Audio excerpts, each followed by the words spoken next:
আসসালামু আলাইকুম ওয়া রাহমাতুল্লাহি ওয়া বারাকাতুহু। আমি আলী হোসেন। আজকে পদার্থবিজ্ঞানের একটি গুরুত্বপূর্ণ সৃজনশীল সৃজনশীল সমাধান করার চেষ্টা করব।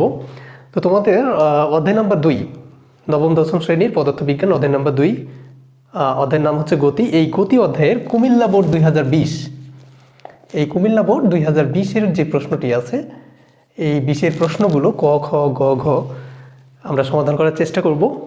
আমরা দেখি এবং এই সৃজনশীলের মাধ্যমে আমরা ফিজিক্সের যে অঙ্কগুলো আসে সেই অঙ্কগুলো কেমনে করতে হয়, হ্যাঁ, একটি অঙ্ক থেকে বাকি অঙ্কগুলো কিভাবে ভেবে ভেবে আমরা অঙ্কগুলো সমাধান করব, এ বিষয়ে কিছু আমি গুরুত্বপূর্ণ নির্দেশনা বলি, যা আমার কাছে ভালো মনে হবে। ইনশাল্লাহ আমি সেগুলো সরবরাহ করব। তো কথা না বাড়িয়ে আমরা আসো আমাদের যে কুমিল্লা বোর্ড 2020-এর যে ক নাম্বার প্রশ্নটি আছে, এই ক নাম্বার প্রশ্নটি আমরা দেখার চেষ্টা করি। তো তোমাদের কুমিল্লা বোর্ড 2020-এর যে ক নাম্বার প্রশ্নটি আছে সেটি বলছে যে স্থিতিশক্তি কাকে বলে। তো বলে রাখি যে স্থিতিশক্তি এটির আরেকটি নাম আছে। এই স্থিতিশক্তির আরেকটি নাম হলো এই বিভব শক্তি। এই বিভব শক্তি, এবং একে ইংরেজিতে বলা হয় পটেনশিয়াল এনার্জি। তোমাদের বইয়ে যাকে ভি দ্বারা প্রকাশ করা হয়, বড় হাতে ভি। ওকে, তো যাই হোক, এই বিভব শক্তি কাকে বলে, যেটিকে স্থিতিশক্তি বলছো তোমরা। তো মানে সহজ ভাষায় বলতে গেলে একটা বস্তুর অবস্থান পরিবর্তন করলা, তো অবস্থান পরিবর্তন করলে বস্তুর ভেতরে কাজ করার একটা সামর্থ্য সৃষ্টি হয়। হ্যাঁ, তো এই সামর্থ্যটার নামই হলো তোমার বিভব শক্তি। অথবা যদি বলো তাহলে বস্তুর অবস্থানের পরিবর্তনের কারণে বস্তুর ভেতরে এক ধরনের শক্তি জমা হয়ে যায়। হ্যাঁ, এই শক্তিটির নামই হলো বিভব শক্তি বা স্থিতিশক্তি। দেখো একটা প্র্যাকটিক্যাল উদাহরণ বলি। ধরো এই যে আমার যে হাতের তালু আছে, এই হাতের তালু থেকে আমি এই মার্কার পেনটিকে তার অবস্থার পরিবর্তন করে ওপরে উঠিয়ে নিয়ে যাব। তাহলে দেখো এখান থেকে আমি এই মার্কার পেনটিকে উঠিয়ে ওপরে নিয়ে গেলাম। তো যখন আমি হাতের তালু থেকে ওপরে উঠিয়ে নিয়ে যাচ্ছি, তখন অবশ্যই আমি কিন্তু এই পেনটিকে বা মার্কার পেনটিকে নিয়ে আসার সময় একটা কাজ করে নিয়ে আসছি। ওকে, এই কাজটুকুই কিন্তু মার্কার পেনের ভেতরে শক্তি হিসেবে জমা হয়ে যাচ্ছে, এবং যে শক্তিটিকে তুমি বলছো এই বিভব শক্তি অথবা স্থিতিশক্তি। তাহলে বিভব শক্তি বা স্থিতিশক্তির কারণেই কিন্তু যখন তোমার এই বস্তুর ভেতরে শক্তিটা জমা হয়ে গেল, তখন তুমি এই বস্তুটাকে ছেড়ে দিলে সে কিন্তু কি করবে, ওই শক্তি বলে সে নিচের দিকে ওই শক্তিটুকুই গতিশক্তিতে রূপান্তরিত হয়ে যাবে। তো আমরা যদি একটু বুঝে পড়ি, তাহলে আমাদের যে ওই যে বড় সংজ্ঞাটি আছে, যে কোনো বস্তুকে তার স্বাভাবিক অবস্থা বা অবস্থান থেকে পরিবর্তন করে অন্য একটি স্বাভাবিক অবস্থা বা অবস্থানে নিয়ে গেলে বস্তুটির ভেতরে এক ধরনের শক্তি জমা হয়, বা কাজ করার বস্তুটি কাজ করার যে সামর্থ্য অর্জন করে সেইটা হলো এই বিভব শক্তি বা স্থিতিশক্তি। ওকে ফাইন, তো যে যেভাবে পারবা একটু লিখে নিবা। এবার চলে আসো খ নাম্বার প্রশ্নে। তো তোমাদের খ নাম্বার প্রশ্নে কি বলছে? খ নাম্বার প্রশ্নে বলছে যে সমান বল প্রয়োগ করলেও সকল ক্ষেত্রে কাজ সমান হয় না কেন। খুবই ইন্টারেস্টিং এবং আমি বলবো যে খুবই গুরুত্বপূর্ণ একটি প্রশ্ন। যে দেখো এই কাজের বিষয়গুলো আছে তোমাদের পদার্থবিজ্ঞানের অধ্যায় নাম্বার 4-এ, হ্যাঁ, কাজ ক্ষমতা শক্তি। তারপরেও এই 2 এবং 4 মিলিয়ে যেহেতু এখানে প্রশ্নগুলো করা হয়েছে, মেনলি গ এবং ঘ এইটা তোমার অধ্যায় 2 থেকেই করা হয়েছে, কিন্তু এখানে যে খ নম্বরের প্রশ্নটা সেটা অধ্যায় 4-এর মধ্যে দিয়ে দিয়েছে। তো কাজ যাকে ডাব্লিউ দ্বারা প্রকাশ করা হয়, এবং তোমরা কাজের একটা সিম্পল সংখ্যা শিখেছো যে W equal to F S. অর্থাৎ তোমরা শিখেছো যে কোনো বস্তুর উপর বল প্রয়োগ করলে যদি বস্তুটির স্মরণ ঘটে, হ্যাঁ, তাহলে তাকে কি বলা হয়, কাজ বলা হয়। এখন বস্তুর উপর বল প্রয়োগ করলা কিন্তু বস্তুর কোনো স্মরণ ঘটলো না, তাহলে সেই ক্ষেত্রে কাজ হবে না, সেই ক্ষেত্রে কি হয়ে যাবে, শূন্য কাজ হয়ে যাবে। তো যাই হোক, আমি আর ওই দিকে যাচ্ছি না, ব্যাখ্যা করার চেষ্টা করছি না, তোমাদেরকে বলতে চাচ্ছি যে সমান পরিমাণ বল প্রয়োগ করলা কিন্তু কাজের পরিমাণ ভিন্ন হলো কেন। এখানে আরেকটি সূত্র তোমরা দেখবা, W equal to F cos theta into S, অথবা আমরা সহজেই কি লিখি, এফ এস কস থিটা লিখি। এই সূত্রটি কেন হয়, এই সূত্রটি দিয়ে তোমরা এই খ নম্বর যে প্রশ্নটি সেই প্রশ্নটি ব্যাখ্যা করবা। আমি তোমাদের বলছি, দেখো ধরো এখানে একটা বস্তু আছে, এ নামে বস্তুটি। এখন এ বস্তুটির ওপর তুমি একটা বল প্রয়োগ করলা এবং ধরে নিলাম যে বলের পরিমাণটা হলো 10 নিউটন। ওকে, এখন যখন তুমি বলটা এ বস্তুর উপর প্রয়োগ করছো, তাহলে বলের প্রয়োগের দিক হচ্ছে কোন দিকে, এই সোজাসুজি হচ্ছে বলের প্রয়োগের দিক, এফ ইকুয়াল টু 10 নিউটন। এখন বল তুমি ঠিক সোজাসুজি প্রয়োগ করলা, কিন্তু বস্তুটি সোজাসুজি না গিয়ে বস্তুটি একটু বাঁকা হয়ে এই দিকে গেল, এই বস্তুটি। তার মানে সরণটা হলো কি একটু বাঁকা হয়ে একটা কোণ তৈরির মাধ্যমে একটা বিন্দুতে পৌঁছেছে। ওকে, তাহলে বস্তুটির সরণ যদি বলের প্রয়োগ বিন্দুর দিকে না যায়, একটু কোণাকুণিভাবে যায়, তখন কি হয়ে যায়, এই যে তুমি যে বলটা প্রয়োগ করেছো এই বলের একটি কি পাওয়া যাবে, উপাংশ পাওয়া যাবে। তার মানে যখন তোমার বলের প্রয়োগ বিন্দুর দিকে যাবে না তখনই তুমি কি পাবা, এই বলের উপাংশ পাবা। এই বলের উপাংশটির নাম হবে এফ কস থিটা। এই যে এই জায়গাটা খেয়াল করো, এখানে যে থিটা আছে না, এই থিটাটা হলো এফ ও এস, মানে এফ এবং এস এর মধ্যকার যে কোণ আছে, হ্যাঁ, এই অন্তর্ভুক্ত কোণের পরিমাণ, অর্থাৎ এই যে এইটুকু। ওকে, তার মানে তোমার এখানে যে কাজের পরিমাণটা, এই কাজের পরিমাণটা ডিপেন্ড করছে এফ এবং এস এর যে কোণ আছে এই কোণের মানের উপর, অর্থাৎ থিটার মানের উপর। তার মানে অনেক সময় তুমি বল একই রকম প্রয়োগ করেছো এবং বস্তুটির সরণও একই হয়েছে, কিন্তু বল এবং সরণের যে অন্তর্ভুক্ত কোণটি আছে এই কোণের মানের ভিন্নতার কারণে আমাদের কাজের মানের ভিন্নতা আসবে।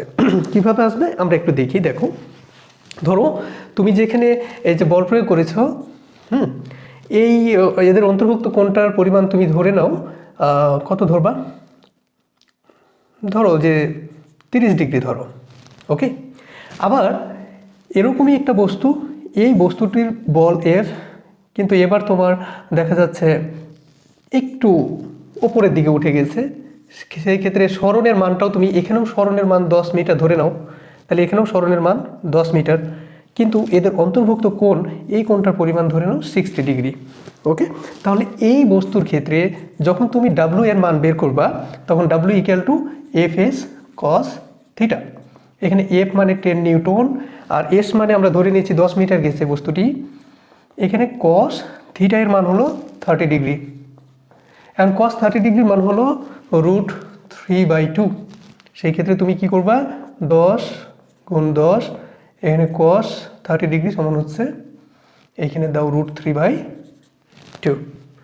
এখানে যদি কাটাকাটি করে করো তাহলে এখানে 5 দুগুণা 10 আসবে, সেক্ষেত্রে 5 10 50, তার মানে 50√3। তার মানে এই প্রথম বস্তুটির বলের মানে কাজের পরিমাণটি হবে এই 50√3 জুল। দেখো একই পরিমাণ বল তুমি এই যে এই বস্তুটির উপর প্রয়োগ করেছো, এইটার উপর, সেই ক্ষেত্রে তুমি দেখো কাজের পরিমাণটা দেখো তো একই রকম হয় কিনা। এখানেও তুমি ওই একই সূত্র প্রয়োগ করে দেখো, এখানেও 10 নিউটন বল প্রয়োগ করেছো, বস্তুটির সরণও 10 মিটার হয়েছে, কিন্তু বল এবং সরণের যে অন্তর্ভুক্ত কোণ, এই কোণের পরিমাণ তুমি কত পেয়েছো, 60 ডিগ্রি পেয়েছো। তাহলে cos 60 ডিগ্রির মান কত, cos 60 ডিগ্রির মান হলো 1/2, 1/2। তাহলে 1/2 হলে এখানে 10 10 আর এখানে 1/2, তার মানে এখানে কাটাকাটি করলে 5 10 50 জুল। তার মানে দেখো এই যে দ্বিতীয় বস্তুটি, এখানে কাজের পরিমাণ হলো 50 জুল, কিন্তু এই যে প্রথম বস্তুটিতে যদিও বলের পরিমাণ সমান দিয়েছো, এখানে যত নিউটন বল দিয়েছিলে এইখানে দ্বিতীয় বস্তুতেও ঠিক তত নিউটনই বল প্রয়োগ করেছো, কিন্তু দেখো এখানে কাজের পরিমাণ এখানে 50√3, তার মানে এখানে অবশ্যই 50-এর সাথে √3 গুণ করলে নিঃসন্দেহে এই 50-এর চাইতে একটু বেশি হবে, এটি তো স্বাভাবিক বিষয়। তার মানে ওপরেরটাতে বেশি পরিমাণ কাজ পাওয়া যাচ্ছে আর নিচেরটাতে কম পরিমাণ কাজ পাওয়া যাচ্ছে। সুতরাং আমরা বলতে পারি যে কোনো বস্তুর ওপর একই পরিমাণ বল প্রয়োগ করলেও বা সমান পরিমাণ বল প্রয়োগ করলেও কাজের মান ভিন্ন হবে। আমি তোমাদের শুধু একটু বলবো যে তোমরা শুধু মনে রাখবা যে কাজের পরিমাণটা হচ্ছে এখানে বল, প্রযুক্ত বল এবং বলের উপাংশ যেটা, সেই উপাংশের উপর ডিপেন্ড করবে, অর্থাৎ এই যে কোণ থিটা এর উপর নির্ভর করবে। ওকে, তাহলে আমরা এই খ নম্বরের অ্যান্সারটাও পেয়ে গেলাম। এবার আসি আমরা আমাদের যে ধীরে ধীরে আমরা আমাদের কঠিন যে অঙ্কটি ঘ নাম্বার, এই ঘ নাম্বারের দিকে এগোবো। তার আগে সহজ একটা অঙ্ক আছে ঘ নাম্বারে, এই ঘ নাম্বারের সমাধানটা করে নিই। তোমাদের ঘ নাম্বারে কী বলছে, কুমিল্লা বোর্ড 2020 গতে বলছে যে 3 সেকেন্ড পর এ বস্তুটির বেগ নির্ণয় করো। অর্থাৎ তোমরা দেখতে পাচ্ছ যে তোমাদের একটা চিত্র দেওয়া আছে যেখানে এ বস্তুটি মনে হচ্ছে যে একটা ছাদে আছে, তাই না, এই যে এখানে এ নামক বস্তুটি আছে। ওকে, তো তো যেহেতু ছাদে আছে, তো এইখানে তুমি কি করবা, প্রথমেই এই অঙ্কগুলো করার সময় তুমি এভাবে দেওয়া আছে লিখে নিবা। লিখে নেওয়ার পর কি কি দেখতে পাচ্ছ এই বিষয়গুলো তুমি এখানে লিখবা। যেহেতু বস্তুটি ছাদের ওপরে আছে, তার মানে এই অবস্থায় তার আদি বেগ, অর্থাৎ সেখানে কোনো বেগ নেই, এই আদি বেগটা শূন্য ধরে নিবা, 0 ms ইনভার্স 1। এখন বস্তুটা বলছে 3 সেকেন্ড পরে তার বেগ কত হবে। তার মানে এই বস্তুটাকে তুমি ফেলছো তো, তাই না? নাহলে কি ও বেগযুক্ত হবে? যদি তাকে না ফেলো, ওপর থেকে নিচের দিকে না নিয়ে আসো, তাহলে তো সেই স্থির অবস্থায় থাকবে। কিন্তু তুমি প্রশ্নে বলে দিচ্ছ যে 3 সেকেন্ড পর, তার মানে তুমি সময়ের মান বলে দিলা যে সময়ের মান হলো 3 সেকেন্ড, এবং 3 সেকেন্ড পর তার তুমি কি বের করতে চাচ্ছ, বেগ বের করতে চাচ্ছ। তো ওই যে পদার্থের অঙ্কে প্রথম যে বেগটা নিয়ে তুমি কাজ করবা সেটাকে তুমি বলছো আদি বেগ, এবং ওইটার পরে যে বেগটা আসবে সেটার নামই দিচ্ছ তুমি শেষ বেগ। তাহলে তোমাকে বলছে যে 3 সেকেন্ড পর তার বেগ কত, তার মানে বোঝা যাচ্ছে যে 3 সেকেন্ড পরে যে বেগ সেইটা হলো শেষ বেগ, ভি এর মানটা। ওকে, আরেকটি বিষয় বলে রাখি, তোমাদের যদি ওপর থেকে নিচে কোনো বস্তু ফেলো অথবা ভূমি থেকে কোনো বস্তুকে ওপরের দিকে উঠাও, সেই ক্ষেত্রে তোমরা মনে রাখবা যে অভিকর্ষজ বল সবসময় ওপর থেকে নিচের দিকে ক্রিয়াশীল থাকে। সেই ক্ষেত্রে ওপর থেকে যখন নিচের দিকে ক্রিয়াশীল থাকবে তখন অভিকর্ষজ ত্বরণ জি এর মানটি প্লাস জি হবে। আর যদি নিচ থেকে কোনো বস্তুকে ওপরের দিকে নিয়ে যাও সেই ক্ষেত্রে জি এর মানের সামনে মাইনাস দিবা, অর্থাৎ বস্তুটিকে অভিকর্ষজ বলের বিরুদ্ধে কাজ করে ওপরের দিকে যেতে হচ্ছে। ওকে, তো যাই হোক, এখানে তাহলে আমরা জি এর মানটি পেয়ে যাব 9.8 ms ইনভার্স 2। তো আমরা জানি কি, আমরা গতির যে সমীকরণগুলো আছে এই সমীকরণ থেকে আমরা যে প্রথম সমীকরণটি v equal to u plus এটি ছিল, যেহেতু ওপর থেকে নিচ অথবা নিচ থেকে ওপর বোঝাতেই আমরা এর জায়গায় কি ব্যবহার করব, জি ব্যবহার করব। তাহলে v equal to u plus g t. তো আমরা কি করতে পারবো, এখানে যেহেতু ভি এর মান বসাচ্ছি, ইউ এর মান 0, জি এর মান 9.8 ইন্টু টি এর মান হলো 3, তার মানে আমরা এখানে 3 এর সাথে যদি ক্যালকুলেশন করি তাহলে আমরা কত পাবো, আমরা এখানে অ্যান্সার পাবো হচ্ছে তোমার 3 ইন্টু 9.8, সো 29.4। অতএব এই ভি এর মানটা হচ্ছে 29.4 ms ইনভার্স 1। এই তো খুব সিম্পল গ নাম্বারের অঙ্কটা। তোমরা এই গ নাম্বারের অঙ্কের সাথে মিল রেখে অন্যান্য অঙ্কগুলো করার চেষ্টা করবা। মানে এক স্টেপে যে অঙ্কগুলো হয় সূত্রের একটা স্টেপে অথবা 2টি স্টেপে, হ্যাঁ অনেক সময় 2টি স্টেপেও অঙ্কগুলো হয়, কোনো সময় জি এর মানটা বা টি এর মান বের করে অনেক সময় দেখা যাচ্ছে ভি এর মান বের করতে বলবে। হ্যাঁ, সেই ক্ষেত্রে কী কী মান দেওয়া আছে এবং কোন কোন মানগুলো তোমার কাছে দেওয়া নেই, অথবা কোন মানটি বের করতে হবে, যে মানটি বের করার জন্য তোমার ওই মানগুলো বা অন্যান্য রাশির দরকার হয়। ঠিক আছে, এই বিষয়গুলো একটু চিন্তা করে এই ফিজিক্সের অঙ্কগুলো সমাধান করার চেষ্টা করবে। তো ওকে, আমরা পরবর্তী যে প্রশ্নটি আমাদের সবচেয়ে গুরুত্বপূর্ণ প্রশ্ন ঘ নাম্বার, এবং ঘ নাম্বার করার সময় আমি তোমাদের বলবো সর্বোচ্চ সতর্কতা অবলম্বন করবা। একটা অধ্যায়ের সবগুলো অঙ্ক তুমি শেষ করছো, এর চাইতে গুরুত্বপূর্ণ হলো প্রত্যেকটি অঙ্ক করার সময় যদি তুমি ভেবে ভেবে অঙ্কগুলো করো তাহলে তোমার, আমি বলবো যে না বুঝে অনেকগুলো অঙ্ক করার চাইতে বুঝে অল্প অল্প অঙ্ক করা অনেক বেটার। সো তোমরা বুঝে বুঝে অঙ্ক করবা, অঙ্ক করার সময় আর একটু ভাববা যে এই অঙ্কের সাথে যদি অন্য কোনো তথ্য সংযুক্ত থাকতো তাহলে আমরা কিভাবে সমাধান করতাম। ঠিক আছে, আমরা কথা না বেরিয়ে ঘ নাম্বারে চলে যাই। ঘ নাম্বারে কী বলছে দেখি। তো ঘ নাম্বারে বলছে যে এ ও বি বস্তু দুটি, হ্যাঁ এ ও বি বস্তু দুটি ভূমি ছাড়া মিলিত হতে পারবে কিনা গাণিতিকভাবে বিশ্লেষণের মাধ্যমে মতামত দাও। তার মানে এইখানে দেখো তোমাদের যে চিত্রটি দিয়েছে কুমিল্লা বোর্ড 2020-এ, সেই চিত্রটিতে এরকম আছে যে এইখানে একটা বস্তু আছে, এ বস্তু, এ বস্তু, এবং এইটা ধরো বি বস্তু এখানে আছে। ওরা বলছে যে এ বস্তুটি, অর্থাৎ এই যে এটা যে ভূমি থেকে এ বস্তুটি আছে কত মিটার উচ্চতায়, 120 মিটার উচ্চতায়। তার মানে এখান থেকে এইটুকুর দূরত্ব হলো 120। ওকে, এখন এই ঘ নাম্বারে তোমাদের বলছে যে ভূমি ছাড়া বস্তু দুটি মিলিত হতে পারবে কি। ঠিক একই রকম প্রশ্ন অন্য প্রশ্নও বলে যে ভূমি ওপরে, অর্থাৎ ভূমির ওপরে বস্তু দুটি কত মিটার ওপরে মিলিত হতে পারবে। অনেক সময় বলবে যে ভূমি ছাড়া ওপরে মিলিত হতে পারবে কি না। এই ধরনের সমাধানটাই আবার হচ্ছে কি যে ভূমির ওপরে কত মিটার উচ্চতায় বস্তু দুটি একসাথে মিলিত হচ্ছে। ওকে, তো আজকের এই সমাধানটির মাধ্যমে আমরা এই ধরনের যে ইয়েগুলো আছে, সমস্যাগুলো আছে, সেই সমস্যাগুলো সমাধান করার চেষ্টা করব। তো দেখো, আমাদের তো এখানে আর কোনো ক্লু দেওয়া নাই, এখানে শুধু বলছে যে এ বস্তুটাকে তুমি ফেলবা। তো এ বস্তুটা যেহেতু এখানে আছে, এখানে তুমি কি জানো যে এ অবস্থায় এর মানটা হচ্ছে 0, ইউ এর মানটা হচ্ছে 0 ms ইনভার্স 1। এবং তোমাকে আরেকটি তথ্য দিয়েছে যে বি বস্তুটিকে যখন তুমি নিচ থেকে উপরে উঠাবা, তখন বস্তুটির বেগ, অর্থাৎ এই বি বস্তুটির বেগ ইউ এর মানটা হচ্ছে 19.6 ms ইনভার্স 1। এত বেগে তুমি উপরের দিকে উঠাবা। এই তো এই দুইটি তথ্য দেওয়া আছে। তাহলে তোমাকে বলছে যে ভূমির ওপরে মিলিত হবে কি। এখন তোমাকে ধরে নিতে হবে, ঠিক আছে, ধরে নিলাম যে এই বি বস্তুটির বা ভূমি থেকে এ এবং বি বস্তুটি একটা বিন্দুতে মিলিত হবে। সেই বিন্দুটার নাম দিয়ে দিলাম, এই বিন্দুটার নাম হলো পি বিন্দু। এই পি বিন্দু, এই পি বিন্দুতে এসে এই বস্তু দুটি মিলিত হবে। তার মানে তুমি ধরে নিচ্ছ বা মনে করছো যে, মনে করি এ ও বি বস্তু দুটি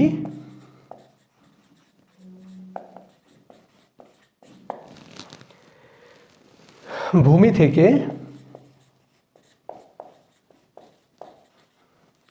টি সময় পর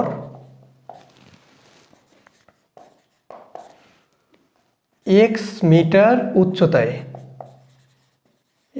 উচ্চতায় পি বিন্দুতে মিলিত হবে। ওকে, তোমার কাজ শেষ, বিন্দুতে মিলিত হবে, এটা তুমি ধরে নিলা।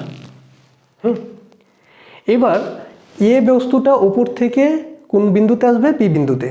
ঠিক একইভাবে বি বস্তুটাকে তুমি কি করছো, এই পি বিন্দুতে নিয়ে আসছো। তাহলে এ বস্তুটা যে পি বিন্দুতে আসছে, সে কতটুকু পথ অতিক্রম করে আসছে, সে অবশ্যই যে এতটুকু পথ অতিক্রম করে আসছে। তাহলে এ থেকে পি এর দূরত্ব কত হবে, দেখো এ থেকে ভূমির দূরত্ব হচ্ছে 120 মিটার। আবার তুমি বলছো যে ভূমি থেকে এই পি বিন্দু দূরত্ব, অর্থাৎ এখান থেকে এইটুকু দূরত্ব হলো এক্স মিটার, এটা তুমি ধরে নিয়েছো। দেখো এই যে এক্স মিটার ধরে নিয়েছো। তাহলে এ থেকে পি এর দূরত্ব তোমার কত হবে, 120 মাইনাস এক্স মিটার। এটা অটোমেটিক তুমি বের করতে পারবা। ওকে, তাহলে এখন তোমার কাজ হবে যে এ বস্তুটির অতিক্রান্ত দূরত্ব তুমি বের করবা। ঠিক বি বস্তুটিকে যে পি বিন্দুতে নিয়ে যাচ্ছ, তাহলে বি বস্তুটির অতিক্রান্ত দূরত্ব কত সেটা বের করবা। হ্যাঁ, তো এ বস্তুটির টি সময় পর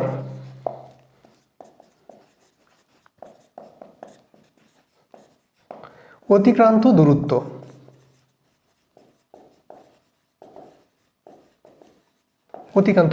ধরে নিলা যে অতিক্রান্ত দূরত্ব হলো S1। তাহলে S1 যেহেতু ওপর থেকে নিচে পড়ছে, সুতরাং সেটা অভিকর্ষ ত্বরণ এর সাহায্যেই পড়ছে। তো অভিকর্ষ ত্বরণ রিলেটেড যে অতিক্রান্ত দূরত্ব নির্ণয়ের সূত্র আছে, S=UT + ½ AT স্কোয়ার, এই ধরনের ছিল। সেই ক্ষেত্রে ওপর থেকে যেহেতু ফেলছো, তাহলে কি করবা, S=UT + ½ GT স্কোয়ার। এই যে গ নাম্বারে আমি বললাম যে ওপর থেকে নিচে পড়লে জি এর মানটি প্লাস, এই জন্য এই মিডিলে তুমি প্লাস দিয়েছো। ওকে, এবার তুমি কি করবা, এখানে একটু তথ্য দিয়ে দিতে পারো যে এখানে এ বস্তুটির ক্ষেত্রে আদিবেগের মান কি ছিল, ইউ এর মান ছিল 0 ms ইনভার্স 1। ওকে, আবার S1, তার মানে এ বস্তুটি যে পি বিন্দুতে আসলো, সে কতটুকু পথ অতিক্রম করেছে, এই যে 120 মাইনাস এক্স মিটার, এই এতটুকু পথ অতিক্রম করেছে। ওকে, তাহলে S1 এর মানটি হলো 120 মাইনাস এক্স মিটার। আবার তুমি অভিকর্ষ ত্বরণ জি এর মান জানো, সেটি হলো 9.8 ms ইনভার্স 2। এই মানগুলো বসাও। তাহলে এখানে 120 minus x equal to u এর মান এখানে 0 into t plus half 9.8 into t square. Okay, এইখানে which implies that 120 minus x, জিরোর সাথে টি গুণ করেছো। তো মনে রাখবা, জিরোর সাথে যাকেই তুমি গুণ করো না কেন, উত্তর হবে 0। হ্যাঁ, তাহলে জিরোর সাথে টিকে তুমি গুণ করেছো, উত্তর কত পাবা, 0 পাবা। তাহলে 0 প্লাস এখানে 2 দিয়ে যদি 9.8কে ভাগ করো, তাহলে 4.9 পাবা, 4.9 টি স্কোয়ার। তার মানে তুমি এদিকে ক্যালকুলেশন করে তুমি কি পেলে, 120 minus x equal to 4.9 t square. এইটাকে তুমি 1 নম্বর সমীকরণ দিয়ে দাও। ওকে, যেইভাবে এ বস্তুটি ওপর থেকে নিচে পড়ার সময় পি বিন্দুতে আসতে এই অতিক্রান্ত দূরত্ব নির্ণয়ের সূত্র দিয়ে এই ক্যালকুলেশনটা বের করলা, ঠিক একইভাবে বি বস্তুটিকে এই পি বিন্দুতে নিয়ে আসতে অতিক্রান্ত দূরত্ব নির্ণয় তোমাকে করতে হবে। তাহলে একই রকম প্রয়োগ করবা প্রসেসে এই বি বস্তুর অতিক্রান্ত দূরত্ব বের করবা। তাহলে বি বস্তুটির আবার একই সময়, তাই না, টি সময় পর অতিক্রান্ত দূরত্ব। দেখো এখানে দূরত্বকে অতিক্রান্ত দূরত্ব S2 দ্বারা প্রকাশ করো, তাহলে S2 ইকুয়াল টু ওই একইভাবে ইউটি। এবার দেখো যেহেতু তুমি কি করছো, নিচ থেকে ওপরে নিয়ে যাচ্ছ বস্তুকে, তাই না, তাহলে নিচ থেকে যখন উপরে নিয়ে যাবা সেই বস্তুটি অভিকর্ষ বলের বিপরীতে যাবে। সেই ক্ষেত্রে এখানে প্লাস জি না হয়ে মাইনাস জি হবে, এই জন্য সূত্রে তুমি u t minus half g t square দিবা। ওকে, এবার কি করবা, এবার তুমি মানগুলো বসাও। এখানে দেখো এইখানে লিখে তুমি এদের যে তথ্যগুলো আছে সেই তথ্যটা দিয়ে দাও যে বি বিন্দুটা বা বি বস্তুটা যখন পি বিন্দুতে যাচ্ছে কত মিটার অতিক্রম করছে পথ, এক্স মিটার অতিক্রম করছে। ওকে, তাহলে তোমার এখানে S2 যেটা ধরলা তুমি সেটা হবে এক্স মিটার। আবার দেখো এখানে যে বি বস্তুটিকে তুমি ওপরে উঠাচ্ছিলে খারাপভাবে, এই তার বেগ কত ছিল, ইউ এর মান ছিল 19.6 ms ইনভার্স 1, আর জি এর মান তো তুমি জানো, জি হলো 9.8। ওকে, তাহলে এখানে তুমি মানগুলো বসাও, এক্স ইকুয়াল টু 19.6, টি এর কোনো মান নেই, আর এখানে half into 9.8 into t square. এখানে দেখো এক্স ইকুয়াল টু এখানে 19.6 টি রেখে দাও, মাইনাস এই 2 দিয়ে 9.8কে ভাগ করলে 4.9 টি স্কোয়ার আসবে। এটাকে তুমি 2 নম্বর সমীকরণ লিখে দিবে। ওকে, এখন দেখো এইখানে এই যে এক্সের যে মানটি পেলে তুমি, x equal two 19.6 t minus 4.9 t square, তার মানে এখানে এক্সটা দেখো বাম দিকে আছে আর ডান দিকের কোনো পদেই এক্সের কোনো মান নেই অথবা এক্স নেই, এই জন্য এক্সের মানটাকে তুমি এই ডান দিক ধরে নিচ্ছ। এখন এক্সের মানটি এই 1 নম্বর সমীকরণে বসাবা। তোমার কাজ হচ্ছে কি, এক্সের মানটা 1 নম্বর সমীকরণে বসানো। ওকে, তাহলে এক্সের মানটা তুমি 1 নম্বর সমীকরণে বসাও। আমি উপরের দিকটা একটু মিশিয়ে দিচ্ছি, তোমরা তুলে নিবা। ওকে, 1 নম্বর সমীকরণে বসাবা। তাহলে কি করবা, এক্স এর মান 1 নম্বর সমীকরণে বসিয়ে পায়। 1 নং সমীকরণে বসিয়ে। তো 1 নং সমীকরণটি কি ছিল, এই যে 120 মাইনাস, দেখো মাইনাস এক্স আছে, তাহলে এক্স এর জায়গায় তোমাকে কি করতে হবে, এই পুরো মানটা বসাতে হবে। এখানে দেখো কয়টি পদ আছে, 2টি পদ আছে, এই জন্য তুমি কি করবা, ব্র্যাকেট ইউজ করবা। তো এখানে ব্র্যাকেটের মধ্যে তুমি লিখবা 19.6 t minus 4.9 t square, bracket close, equal to দেখো equal to 4.9 t square. Okay, এখানে হুইচ ইমপ্লাইজ দ্যাট 120, এখানে প্লাসে মাইনাসে মাইনাস 19.6 মাইনাসে মাইনাসে plus 4.9 t square equal to 4.9 t square. এখানে 4.9 টি স্কোয়ারকে যদি ওইদিকে নিয়ে যাও, সরি এখানে একটু ভুল হয়েছে, দেখো এখানে 19.6 টি লিখতে হবে, তারপরে মাইনাসে মাইনাসে প্লাস দিবা। হ্যাঁ, এখন 4.9 টি স্কোয়ারকে ওইদিকে নিয়ে গেলে ওটা মাইনাস হয়ে যায়। হ্যাঁ, তার মানে এটা প্লাস আছে, এই দিকে টেনে যদি নিয়ে যাও তাহলে কি লিখতে পারবা, মাইনাস লিখতে পারবা। তার মানে এখানে মাইনাস লিখবা 4.9 টি স্কোয়ার। হ্যাঁ, এবার 4.9 টি স্কোয়ার প্লাস আর এটা 4.9 টি স্কোয়ার মাইনাস, তোমরা খুব ভালোভাবে জানো যে এটা থেকে এটা বাদ দিলে 0 হয়, তার মানে আমি এই দিককে কি করতে পারবো, 0 লিখতে পারবো, 0 লিখতে পারবো। তাহলে আমার এখানে বাম দিকে কি থাকলো, 120 মাইনাস 19.6 টি ইকুয়াল টু 0। এবার 19.6 টিকে এখানে দেখো 19.6 টি এই পুরোটার চিহ্ন কি আছে, মাইনাস আছে। তাহলে এই 19.6 টিকে যদি আমরা নিয়ে যাই ওই দিকে, তাহলে কি হয়ে যাবে, প্লাস 19.6 টি হয়ে যাবে, আর এই দিকে কে থাকবে, 120 থাকবে। তাহলে 120 ইকুয়াল টু 19.6 টি। ওকে, এবার আমরা 19.6 টি ইকুয়াল টু 120 এটা লিখতে পারি। এবার টি যদি রেখে দিই এখানে 120, আর টি এর সাথে 19.6 এটি গুণ অবস্থায় আছে, তো তো গুণ অবস্থায় যেহেতু আছে ওই দিকে গেলে কি হয়ে যাবে, ভাগ হয়ে যাবে। তাহলে এখানে 19.6 এইটা তোমার নিচে বসবে।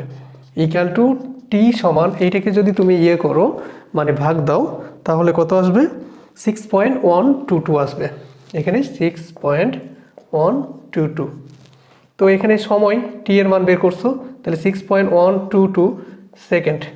ওকে, এখন এই যে তুমি টি এর মানটা পেলে, এই টি এর মানটি তুমি 2 নম্বর সমীকরণে বসিয়ে দাও, তাহলে তুমি এক্স এর মান পাবা। কারণ তোমার কাঙ্ক্ষিত লক্ষ্য হলো যে ভূমি থেকে কত মিটার উচ্চতায় মিলবে, তাই না? তার মানে তুমি এই যে এক্স এর মানটি তুমি দেখতে পাচ্ছ। হ্যাঁ, তবে আমি তোমাদের একটি কথা বলে রাখি, এই সব অঙ্কে যদি তোমাদের বলে যে ভূমি থেকে কত মিটার উচ্চতায় মিলবে, তার মানে তুমি ভূমি থেকে ওই মিলিত স্থানের দূরত্ব তুমি বের করতে যাচ্ছ। তো দূরত্ব কখনোই ঋণাত্মক হয় না। তোমরা একটু প্র্যাকটিক্যালি চিন্তা করো, ধরো আমি এখানে দাঁড়িয়ে আছি স্থিরভাবে, তো আমি দাঁড়িয়ে থাকা অবস্থায় আমার দূরত্ব কত হতে পারে? সর্বনিম্ন আমার দূরত্ব হতে পারে 0, কিন্তু 0-র নিচে কখনো যেতে পারে না, অর্থাৎ মাইনাস হতে পারে না। আমি যদি একটু সরে যাই, তাতে যদি 1 মিলিমিটারও হয়, তাহলে আমার দূরত্ব হবে 1 মিলিমিটার। ওকে, তাহলে দূরত্ব হয় 0 হবে, আর না হলে কি হবে? পজিটিভ বা ধনাত্মক হবে, কিন্তু ঋণাত্মক হতে পারবে না। সেই ক্ষেত্রে তোমাদের দূরত্বের মান মানে এক্স এর মানটি যদি মাইনাস আসে, তাহলে বুঝে নিবা যে ভূমি থেকে ওপরের কোনো বিন্দুতে বস্তু দুটি মিলিত হতে পারবে না। আর যদি প্লাস চলে আসে, তাহলে তো তোমার উত্তর চলে আসলো যে ভূমি থেকে তুমি এত মিটার উচ্চতায় বস্তু দুটিকে মিলিত করতে পারছো। ওকে, তাহলে তুমি এখন কি করবা? এইখানে যে টি এর মানটি পেলে, এই যে টি এর মান টি ইকুয়াল টু 6.122, এই মানটি তুমি এই 2 নম্বর সমীকরণে বসিয়ে দিবা। ওকে, তাহলে আমার কাজটা শেষ হয়ে যাবে। আমরা একটু এইগুলো মিশিয়ে দিয়ে টি এর মানটি নিয়ে কাজ করব এবং লিখব যে টি এর মান, হ্যাঁ, টি এর মান কত নম্বর? 2 নং সমীকরণে বসিয়ে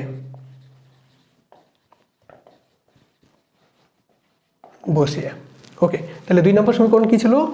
এক্স ইকুয়াল টু এখানে 19.6 ইন্টু টি, তাহলে টি এর মানটি তুমি বসাও। তো টি এর মানটি কত? 6.122। এইখানে মাইনাস হচ্ছে কত? মাইনাস হলো 4.9 ইন্টু টি স্কোয়ার, তাহলে টি এর মানটি হচ্ছে কত? 6.122, আর তার মাথার উপর স্কোয়ার দিলা। তাহলে এইদিকে কি আছে? এক্স আছে, এক্স ইকুয়াল টু 19.6। যদি তুমি এটা গুণ করো তাহলে কত আসবে? এইখানে আসবে তোমার, একটু ওয়েট করো, আমি একটু ক্যালকুলেটারে দেখি যে কত মান আসছে।